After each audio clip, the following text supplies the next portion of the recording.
All right, hopefully this is going to be a short video. My intention is to offer up a critique on what was said during a question and answer session at the recent OSA conference. And this is not intended to be an attack on Jason Storms, his character, his person, his personality. It is solely to discuss what he was saying during this clip. I would like to invite him to have this discussion with me. In the clip, he talks about debate and argument and things like that. And I'm not really looking for some sort of formal debate where two sides get together with a certain amount of time and they present their case and things like that. What I am interested in doing is sitting down and having a long form discussion about what he says in here, and a couple of other issues too. So this is an invitation, Jason, if you are willing to have this discussion with me, let's together and make it happen. So this clip that I'm going to be critiquing came out relatively recently, and it's from their conference. Jason Storms is the president of Operation Save America, and this was during a question and answer panel discussion. So let's go ahead and go through this clip. I'm going to make comments, talk about things that I agree with him on, and then go through the parts that I disagree with him about and why. And then at the end, I plan on going through some of the implications of what he is suggesting happen and the things that he says could be a positive from it. I want to go through recent data to show what the reality is, specifically dealing with closing healthcare facilities that unjustly kill preborn humans. So let's go ahead and start this clip, and I will be making comments as we go through. Take South Carolina, Kylie and Matt, where you were working, right? We had a situation where we had a bill of equal protection.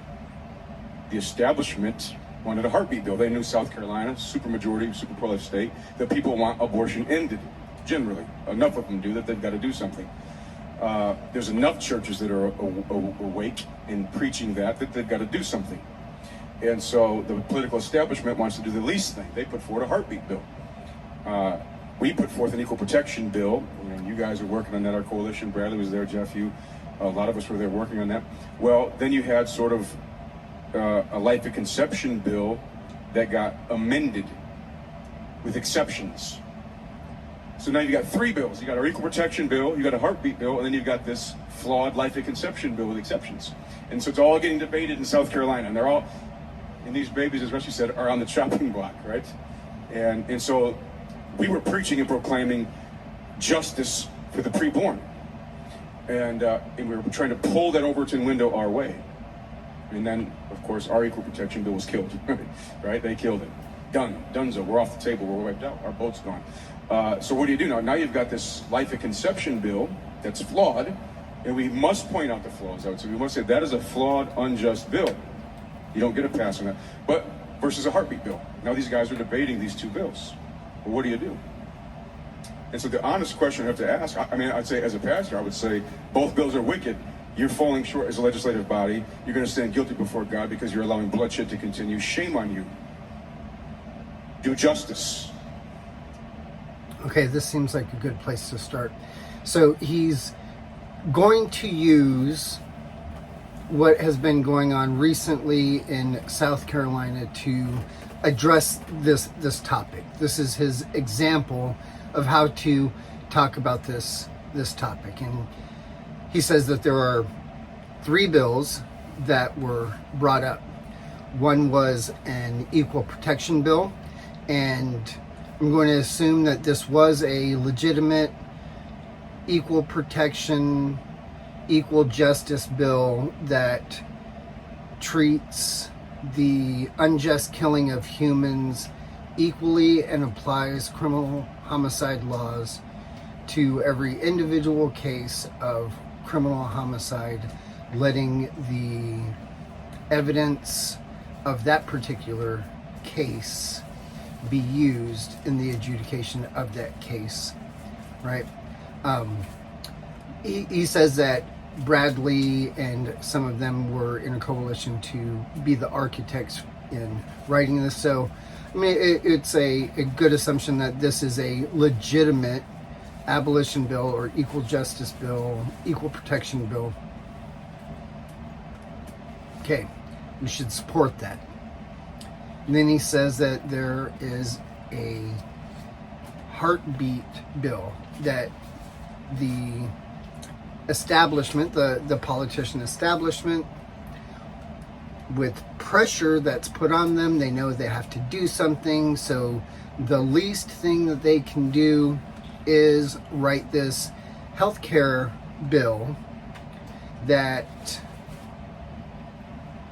puts a burden on a woman's access to abortion in the formal healthcare system, right?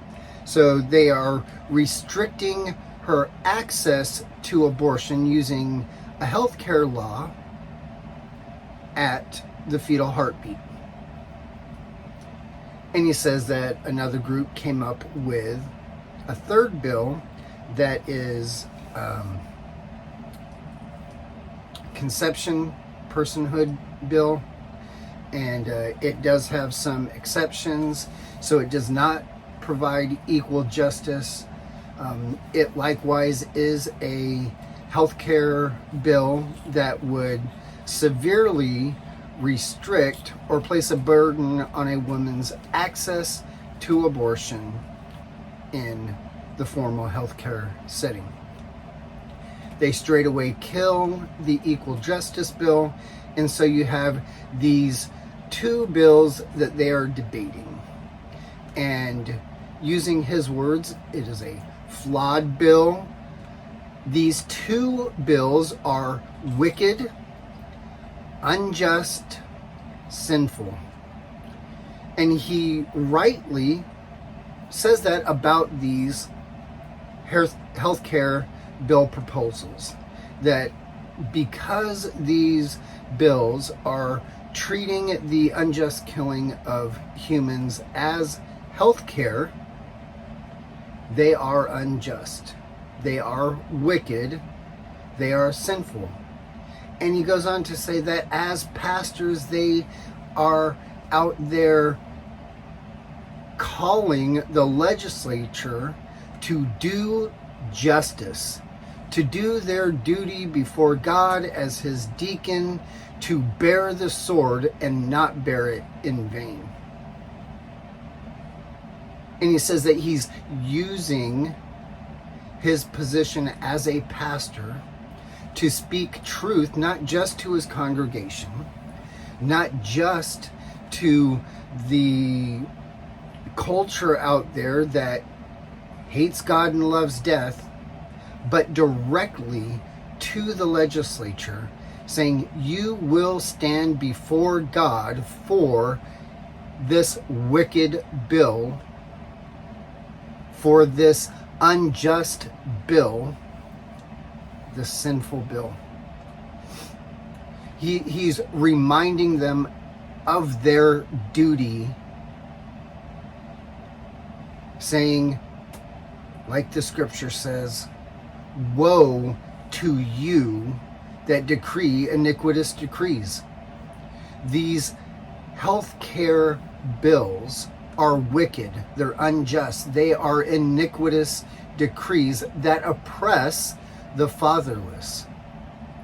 These wicked bills are an abomination that justify the wicked mother that wants to kill her own child, the wicked father that is taking the woman to kill their child, the wicked doctor that is killing this child for money.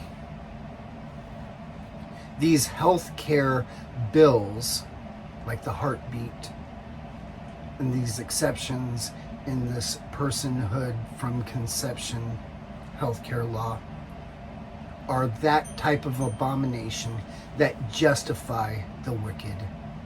And they condemn the just, these children who have not committed any crimes worth death, worth forfeiting their lives. God calls them abominations. And these abominations pollute our land with the blood of these children. Jason rightly says that as pastors, they are going out talking to the legislature, to these legislators, and reminding them that they are God's deacons. How long will you judge unjustly and show partiality to the wicked? How long will you show partiality to women that murder their own preborn children? How long will you show partiality to these fathers that are leading their own children to the slaughter? What Jason is saying here is 100% correct. Pastors, Christians in general, going to the Capitol, going to their representatives, going to the appointed by God deacons of justice and reminding them of their duty to do justice, what God has called them to do. This is exactly what pastors should be doing. This is exactly what Christians should be doing as they engage in the civil arena of their life. This is how they show a Christian ethic. This is how they love their neighbor. This is how they remind these image bearers, God's deacons, these sword-bearing deacons, of what God has commanded them to do. This wicked, evil, unjust healthcare heartbeat bill. You will stand before God for doing this. That's what he said, and I agree with him. Let's see what he continues to say, because this is good so far. This is exactly what Christians, pastors, need to be doing when placed in this situation where children are being killed. He brought it up. The children are on the chopping block. Yeah, as a legislator, if I was a legislator, and I got to be honest, if you're a legislator in there, we know legislators. Richard Cash, good guy, great guy, rescue, good man. What do you do? If that vote came down to you, you have a flawed heartbeat, or you have a heartbeat bill versus a flawed life at conception bill. The life at conception bill is going to shut down every abortion clinic in that state. That disgusting Greenville abortion clinic where they are sacrificing children, those doors will close. That murderous kill center will have their doors closed if that life at conception bill passes. Even dealt with the pills. So for me, if I was the legislator, and I have a choice between those two bills, and those are my only two options for that legislative session. I know I can come back to the next legislative session and push a bill of full equal protection, but if that's my only two options, I think it would be hard for me not to support and vote for that life conception bill, though it is flawed. Okay. He's moved in his argument from being a pastor and what he, as the pastor, or what a Christian is reminding the legislature and in particular various individual legislators, of their duty before God to do justice, because they will stand before him and give an account on their job, the way they wielded the sword, the way they judged unjustly, for their partiality to the wicked, for decreeing iniquitous decrees, for doing abominations by justifying the wicked and condemning the just. He's moving from that prophetic role, that prophetic voice that is right, to being the legislator. And there is some truth to how he brings it about. Because you know what? It is emotionally hard. It is a tough position for these men to be in. It's supposed to be. And we, like he was saying before, should use our prophetic voice to give these men courage, to encourage them to do justice, because it is a hard thing to see that your decision will have impact in the near future. Life and death impact for individual humans. And we are talking about real, live humans. Children in the womb that are being sacrificed in the healthcare system. So it is challenging. It is emotionally gripping. But this is exactly how the pro-life establishment centers their argument for compromise. They twist at your emotions and your desire, your right desire, to not see children killed, in order to get you to compromise off of your principles.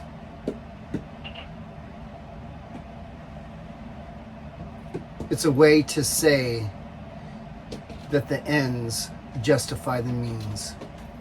Closing down these evil, filthy, grotesque healthcare centers where children are being sacrificed. Okay, we want that. We do not want children killed or sacrificed, whether it's in the healthcare system or not. We do want these places closed. But do the ends, the closing of these healthcare facilities, justify the means, the use of evil, wicked, unjust, flawed, sinful healthcare laws to do it? Should you do evil, that good may come? I'm not trying to downplay the severity and the emotional pulling that they try to push you towards, because I understand it. There is a very real urgency to the lives of these children. So they play on that. They pull on that. That good desire is manipulated to get you to compromise, to get you to leave your principles, to deny justice, to commit acts of abomination in justifying the wicked and condemning the just with your healthcare law, to judge unjustly, to show partiality to the wicked, to wield that sword of justice in vain, to decree iniquitous decrees, all because of this emotional pull to close healthcare facilities that kill children, that sacrifice children to demons. So I understand the pull towards that.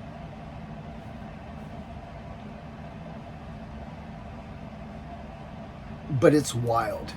It really is. You start out by saying you're going to use your prophetic voice as a pastor to remind this legislator of his duty to do justice.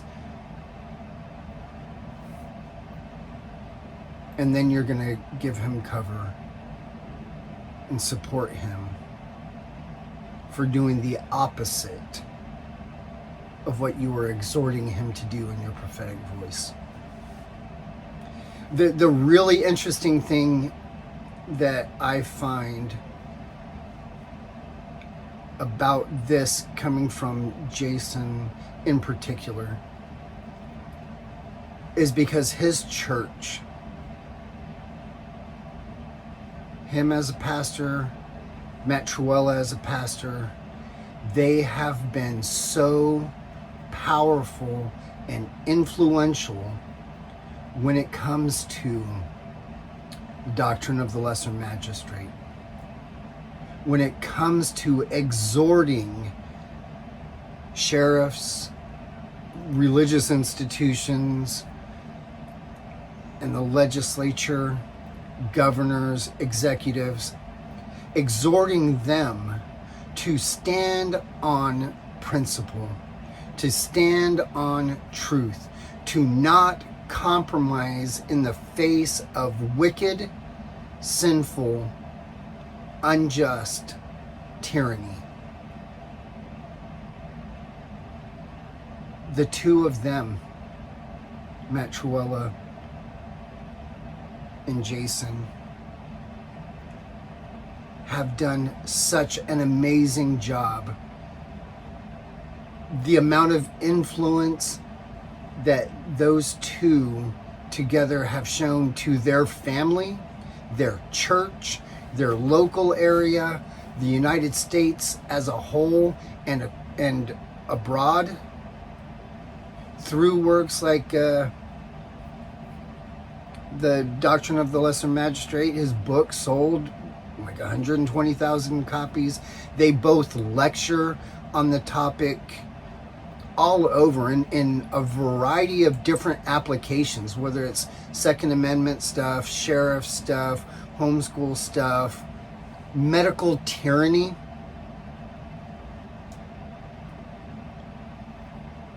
mask mandates, vaccine mandates, medical kidnapping through CPS, all these various forms of like medical tyranny specifically, but tyranny in general. Defy tyrants. Powerfully stated.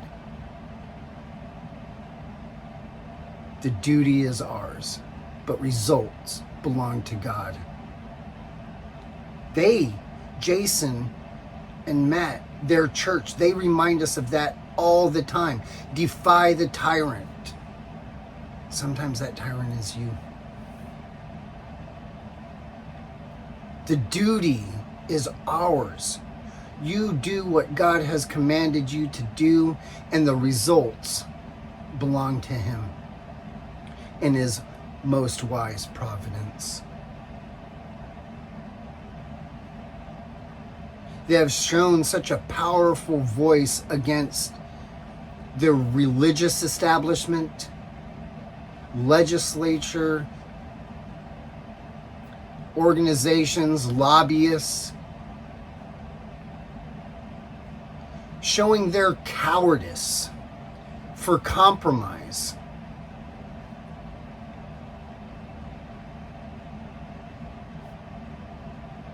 Dealing with so many forms, they apply this to so many aspects of life, but over the past few years, specifically dealing with medical tyranny.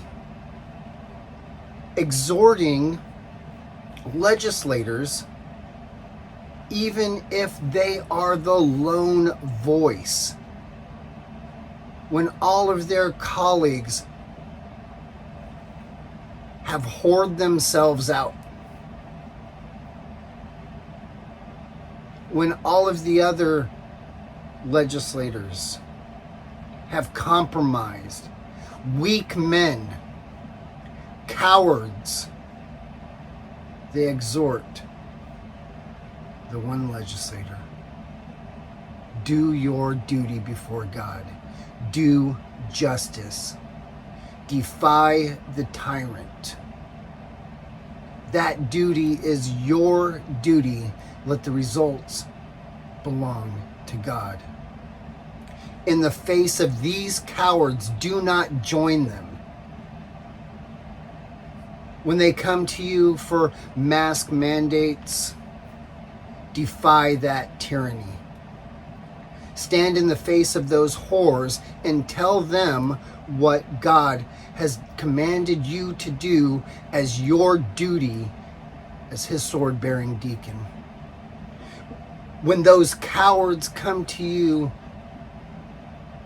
for vaccine mandates, you, even if you are this lone voice,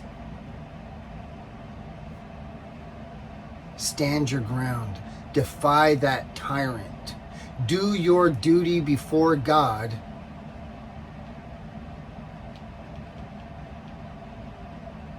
be the indictment against those cowards, those weak men in office, those that have whored themselves out to the establishment. Do not join them. Jason, as a pastor there, as a speaker with his father-in-law, they have had so much influence in that. And it's powerful. So it seems wild to me that in the case of medical procedures that have the death of the child as its intended result, he now says, go ahead and compromise. Go be with those cowards. Go be with those weak men. Go whore yourself out with them. Compromise your principle. This is not the tyrant that we need to defy. Forget about your duty. The results belong to you. We have to close these healthcare facilities. It's okay. This is a hard decision. Go stand with those cowards. See, I don't think he really believes that. I think that deep down, he wants to encourage men to be men, to take responsibility, to stand on truth, principle, justice, to do their duty regardless of how many others are in front of them. So I find it wild that he says this in particular, mainly because he's been such a powerful voice to the legislature, to religious institutions, to stand on principle and defy tyrants, to not whore yourself out, to not compromise your principle, What's interesting about this example that he's giving, and Darren is going to bring it up later on in the clip, is he's gone from talking about South Carolina with the 3 bills, one's thrown out, the equal justice one. Now the legislators are debating these 2 bills, but now he's talking as if the legislator has the swing vote, has the deciding vote, but South Carolina, like they talked about, is a supermajority. There is no one legislator whose vote is going to make a difference. Like it's not going to fail because you as a single legislator, stand on your principle. But I do like this made up example, because it does get down to the heart of it. It gets down to the importance of the single man's voice in the face of injustice everywhere, cowards all around you, weak men willing to bow down to the establishment, whores, all of them. But you have one man willing to stand for truth.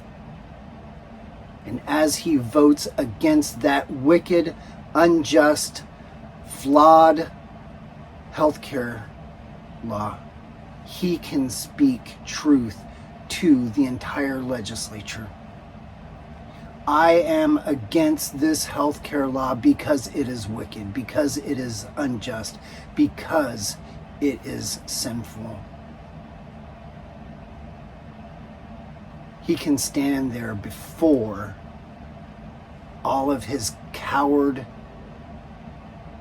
co-workers, justice legislators, and he can bear the sword rightfully.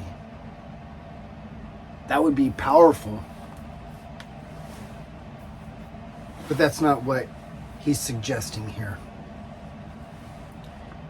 And I find it really not just inconsistent, but so far out of the realm of what I would have perceived just based off of how well they talk about the doctrine of the lesser magistrate. It would be hard for me not to. If I was the deciding vote, it would be hard for me to say, no, I'll rather let this heartbeat bill pass, and these abortion clinics, these murderous killing centers will stay open and continue to devour these children, versus this life at conception bill that will indeed shut down these abortion killing centers, not establishing full equal justice, but will no doubt save many lives. Okay. So, again, I understand the emotional pull here. So let's take a look at the practical evidence of what he's suggesting, because we now have some, right? This whole line of argument was way stronger back before 2010, right? Before 2010, let's start at 2000. 2000, the abortion pill in the healthcare system accounted for 1% of recorded abortions in the healthcare system. 1%. By 2010, we're still talking like 15% of the abortions done in healthcare facilities that are recorded. So this case would have been much stronger back then. It would have had much more impact. It would have still been unjust. I would have still been against it. But the closer in time that we're getting, the numbers are dwindling for what they are saying is going to happen. 2020, over half, 55% of recorded abortions in healthcare facilities was by the abortion pill. It has taken over the abortion industry within the healthcare system. And this is what was brought up. He brought this up. Well, somebody in the audience brought it up a few seconds ago. He said, yes, even abortion pill. But we are talking about its use in the healthcare system. But what we've seen is since then, because of the rise of its popularity in the healthcare system, there's been an exponential rise in people's understanding of abortion pills, people's use of abortion pills, people's acceptance of it as a viable method of killing children. So closing abortion clinics, it used to be you would have back alley abortions. Well, with the invention, acceptance, and rise of abortion pills in the healthcare system, that now translates, when you close the abortion healthcare facilities, to the same pills being used just as safely according to their standards.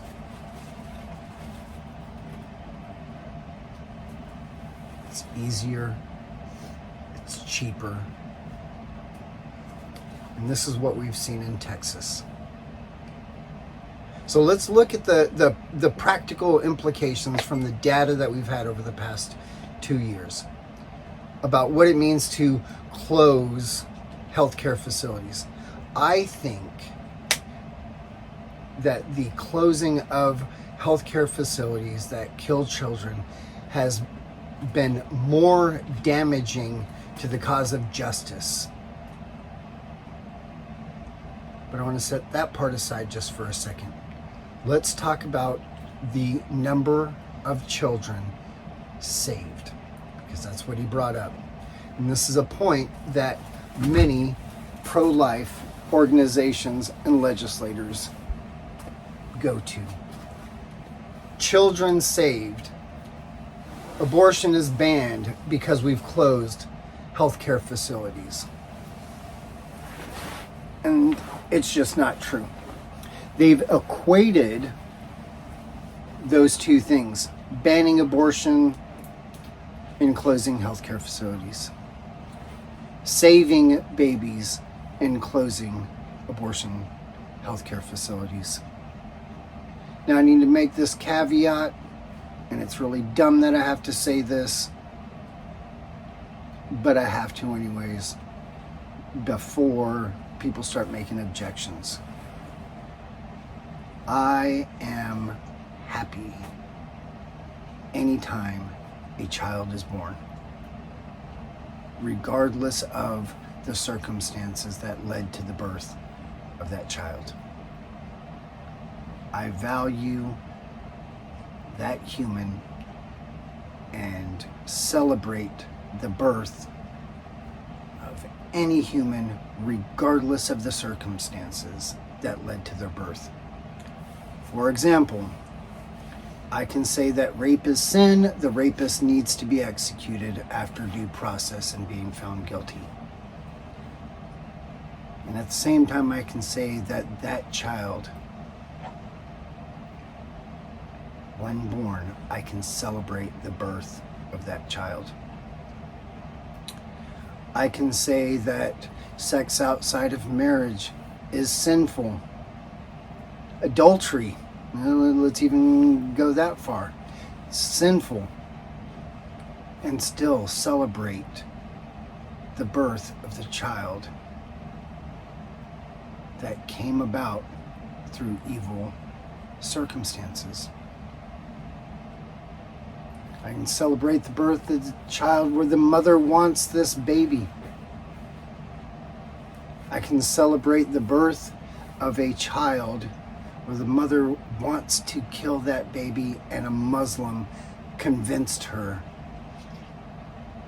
to not kill that child. I can celebrate the birth of the child where the woman has been bribed by some pro-life organization. I can celebrate the birth of a child because the woman that wanted to kill her child had an extreme burden to access to abortion. So have these healthcare laws prevented children from being killed? I am sure that there are some children that are born today in Texas because the mother that wanted to kill their child could not go to an abortion healthcare facility because it was closed, and didn't realize that it was cheaper and easier for her to order those pills online. Are there some? I'm sure there are. How many? Well, that number's debated. I don't believe it's the numbers that are being put out by many of the pro-life organizations. I've seen ridiculous ones that have claimed all of the children that would have been killed in the healthcare facilities are born. They were saved. And that just simply is not true.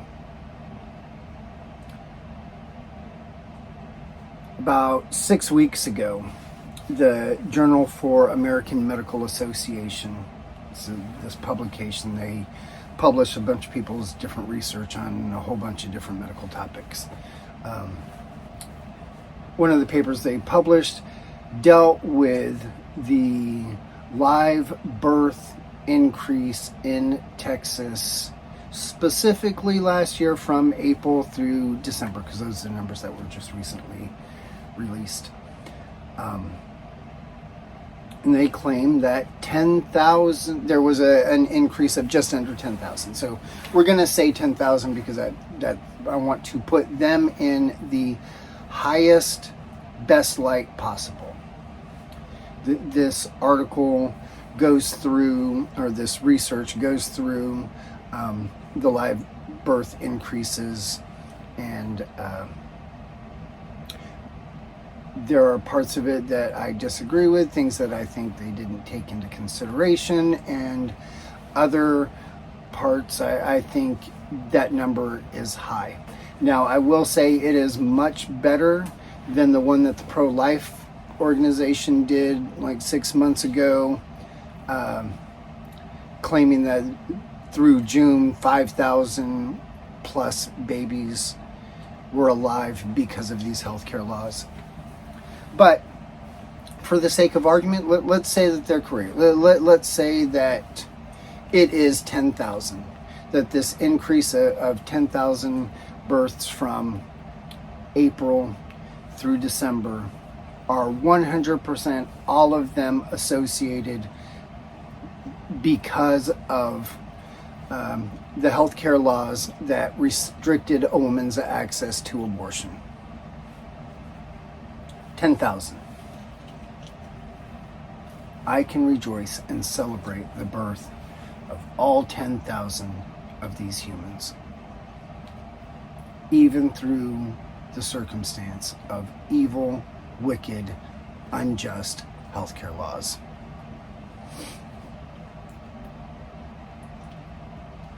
$10,000.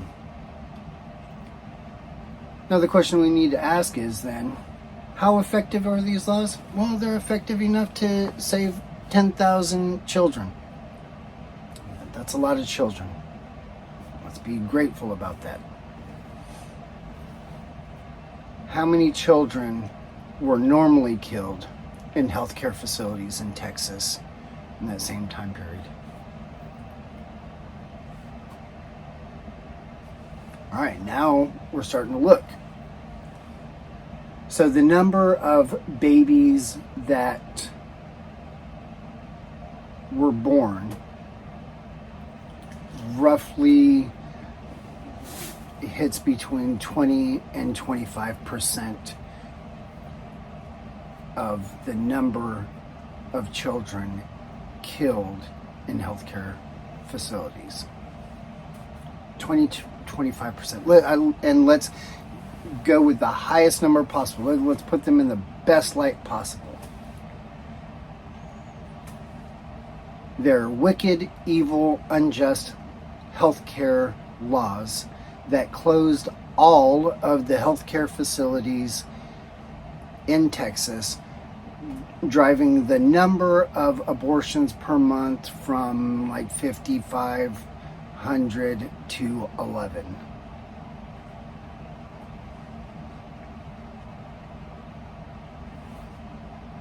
%25 of them were born, according to their research analysis.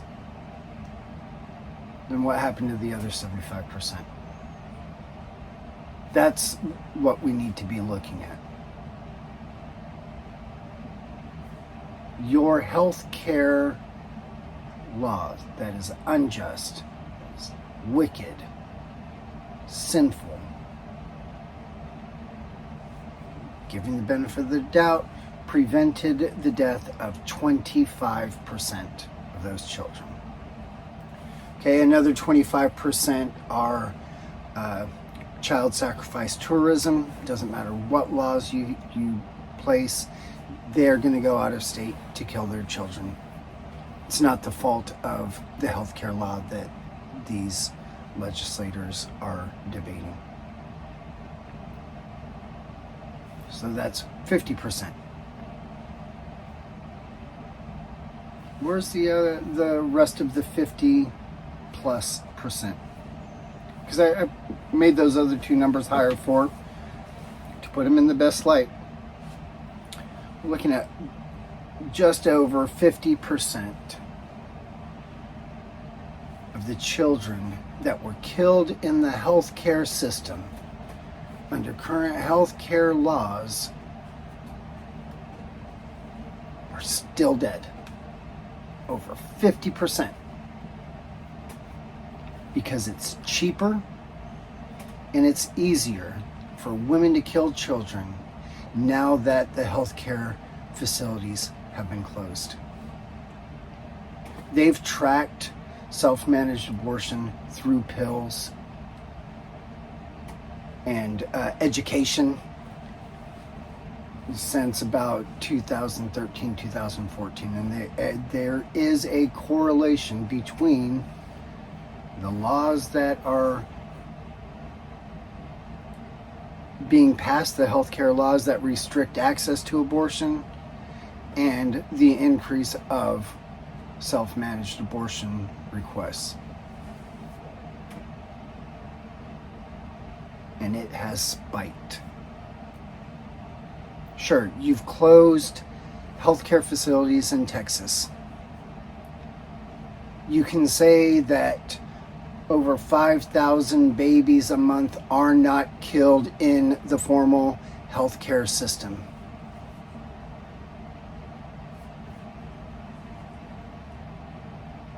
But over 75% are still being killed. 25 are going out of state, and over 50 are just killing their children from the comfort and safety of their own home. And the legislators are patting their backs for closing healthcare facilities. We've done this great and marvelous thing, but it's provided a push in education on how to kill your children from home for grants. In Texas, the price to kill your child went from about $500 down to $0. Free. Through grants and all kinds of stuff that you've real easy to find online. I talked to both pro-life and pro-choice college students. Some have never even heard of some of these ways to get abortion pills. And I filmed them and they screenshot. Okay, let's say you wanted to kill your child right now. How would you do it?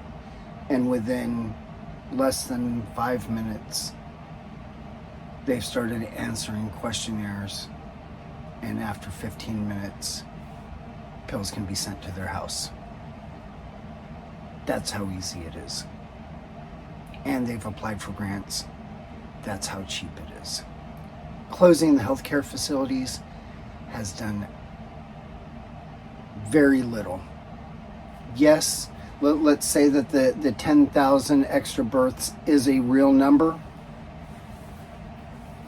That is going to drastically drop every single 6 months that they produce a new report. The more information gets out there, and they are actively promoting self-managed abortion. They have little pop-ups, art exhibits, that they have brick and mortar places where they are showing women how to do this. College campuses are putting on webinars, they're putting on seminars on how to do self-managed abortion. They are actively going out to colleges and universities. There's festivals, there's social media, all over the place explaining how to kill your child. They no longer need the healthcare facility or the healthcare system to kill their children. So being grateful that we closed a healthcare facility practically means nothing. We're asking legislators to sacrifice their principle, to sacrifice justice, to compromise and go be one of those whores, be one of those cowards, be one of those weak men who bow down to the establishment in order to close healthcare facilities, and that results in absolutely nothing. Children are still on the chopping block. They're being killed by the thousands every day. And in states like Texas and some other states that have greater burdens on a woman's access to abortion in the formal healthcare system, it's becoming easier and cheaper. And they are pumping out education on how to do it. So closing these child sacrifice centers, closing these healthcare facilities that kill children, the impact that is going to have on babies being born is drastically dropping.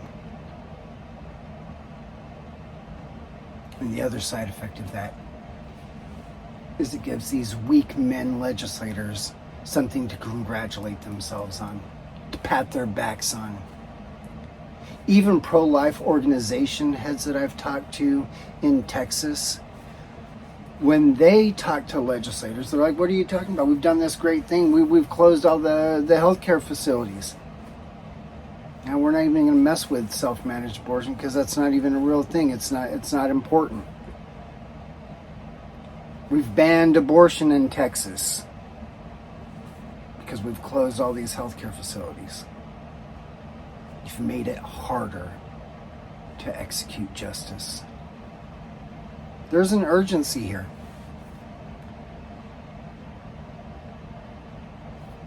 So that's my critique on this video.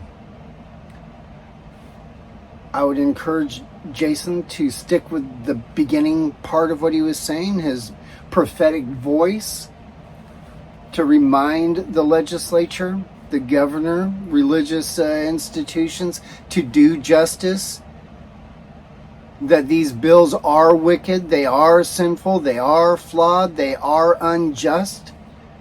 that they will stand before God on whether or not they did their duty wielding this sword of justice, or if they wielded it in vain. Asking them, how long will you judge unjustly and show partiality to these wicked women that kill their children, to these wicked men that bring their children to the slaughter? Continue with that prophetic voice, demanding that they defy the tyrant, that they do their duty and leave the results up to God, that they stand in the face of their cowardly, weak men, co-legislators who are willing to bow down to the establishment, be an indictment against them, stand up for justice, stand up for truth. I would love to encourage you to continue on that vein. This is not armchair quarterbacking from the end. This is demanding our sword-bearing deacon of God to do his duty. The end. That's it. So I hope you found this video encouraging, edifying, and Jason, if you're listening, please give me a call. Let's schedule a time to sit down and film a discussion about this and other topics. So until later, I hope you guys have a good evening.